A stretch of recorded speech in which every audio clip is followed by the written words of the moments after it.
ناظرین و سامعین، آپ جانتے ہیں کہ ہم پروگرام کا آغاز قرآن و حدیث کے نام سے کیا کرتے ہیں۔ آج مختصر تذکرہ ہے نوح علیہ السلام کا، جب ناظرین نافرمانوں نے آپ کی بات نہیں مانی اور پھر طوفان نوح کا معاملہ درپیش ہوا۔ یہ ہم پہلے بتا چکے ہیں کہ طوفان کی کیفیت کیا تھی، اور پھر وہ کئی عرصے تک یعنی 6 ماہ تک وہ کشتی وہ طوفان کے تھپیڑوں میں چکر لگاتی رہی، یہاں تک کہ خانہ کعبہ کے پاس سے گزری، خانہ کعبہ کا 7 مرتبہ چکر لگایا، پھر اللہ کے حکم سے یہ کشتی جودی پہاڑ پر ٹھہر گئی، جو عراق کے ایک شہر جزیرہ میں واقع ہے۔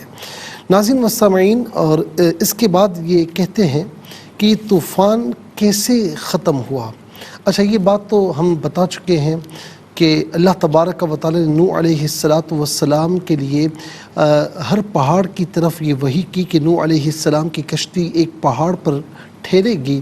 تمام پہاڑوں نے تکبر کیا، لیکن جودی پہاڑ نے تواضع اور عاجزی کا اظہار کیا تو اللہ رب العالمین نے اسے یہ شرف بخشا۔ اور ناظرین، بہت عرصے تک اس کشتی کی لکڑیاں اور تختے باقی رہے تھے، یہاں تک کہ اگلی امتوں کے بعض لوگوں نے بھی اس کشتی کے تختوں کو جودی پہاڑ پر دیکھا تھا۔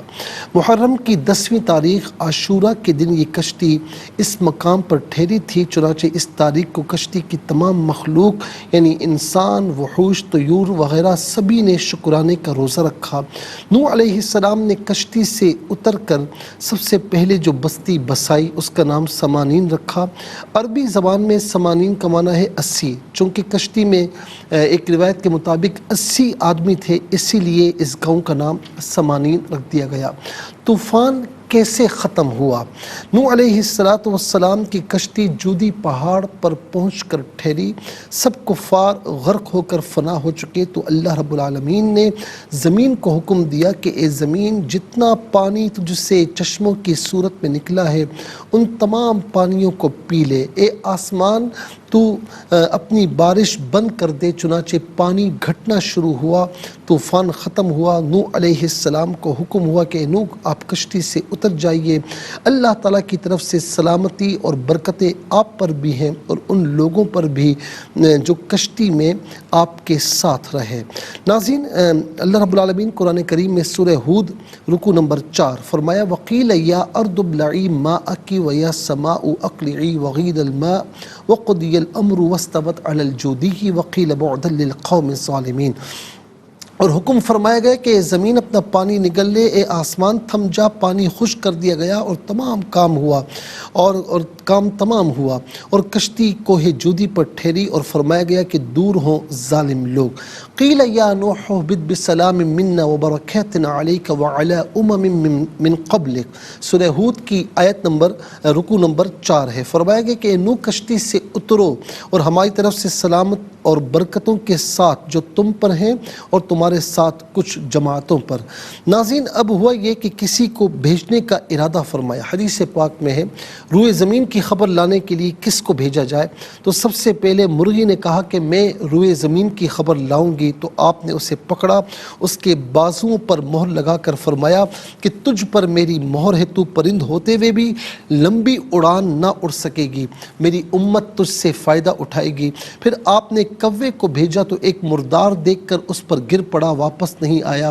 ناظرین، اس کے لیے بھی بد دعا فرمائی کہ وہ ہمیشہ خوف میں مبتلا رہے۔ آج کوا کہیں پر بھی بیٹھا ہو ناظرین، یہ خوف میں مبتلا رہتا ہے۔ مرغی سے سب لوگ فائدہ اٹھاتے ہیں، اونچی اڑان نہیں اڑ سکتی ناظرین، پرندہ ہونے کے باوجود اڑ نہیں سکتی زیادہ، اور لوگ اسے ذبح کرتے ہیں، فائدہ اٹھاتے ہیں۔ کوے کو دیکھ لیجئے کہ کہیں کسی منڈیر پر بیٹھتا ہے تو ادھر ادھر دیکھتا ہے، خوف میں مبتلا رہتا ہے۔ کبھی آپ نے کوے کو چین سے نہیں دیکھا ہوگا۔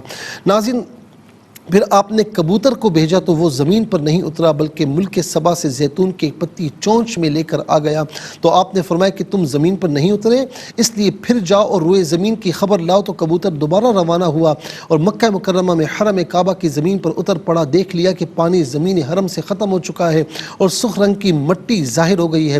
کبوتر کے دونوں پاؤں سرخ مٹی سے رنگین ہوئے اور وہ اسی حال میں نوح علیہ السلام کے پاس واپس آ گیا۔ عرض کیا کہ اے خدا کے پیغمبر، آپ میرے گلے میں خوبصورت طوق عطا فرمائیے اور میرے پاؤں میں سرخ عذاب مرحمت فرمائیے اور مجھے زمین میں سکونت کا شرف عطا فرمائیے۔ نوح علیہ السلام نے کبوتر کے سر پر دست شفقت پھیرا اور اس کے لیے یہ دعا فرمائی کہ اس کے گلے میں دھاری کا خوبصورت ہار پڑا رہے اور اس کے پاؤں سرخ ہو جائیں اور اس کی نسل میں خیر و برکت رہے اور اس کو زمین حرم میں سکونت کا شرف ملے۔ ناظرین، یہ ایک مختصر واقعہ تھا کہ مرغی، کوا، پھر کبوتر کو بھیجا گیا، کبوتر سرخرو ہوا۔ آج آپ دیکھیں کبوتر اونچی اڑان بھی اڑتا ہے، پل بھی جاتا ہے، بڑا یعنی امن کی علامت ہے ناظرین، سکون کی علامت ہے ناظرین۔ اس میں بڑی عبرتوں کے سامان ہے اس واقعے میں کہ 950 برس تک اپنی قوم کی ایذا رسانیوں اور دلخراش طعنوں اور گالیوں کے باوجود صبر و تحمل کے ساتھ اپنی قوم کو ہدایت کا درس دیتے رہے، جب تک ان پر وحی نہیں آ گئی کہ یہ لوگ ایمان نہیں لائیں گے، اس وقت تک برابر ہدایت کا آواز سناتے رہے۔ جب بذریعہ وحی آپ ان لوگوں کے ایمان سے مایوس ہو گئے تو آپ نے ان کے لیے پھر دعائے ضرر فرمائی۔ ناظرین و سامعین، یعنی یہاں پر آپ دیکھیں کہ جب تبلیغ اور ہدایت کا کام ہوتا ہے نا تو یہ بڑی استقامت مانگتا ہے۔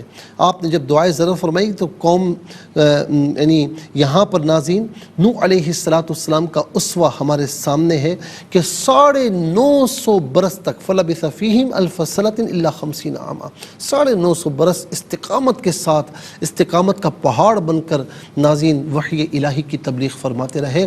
تو اس قوم کے واعظین علماء کے لیے ناظرین نوح علیہ السلام کی اسوہ ہمارے سامنے ہے۔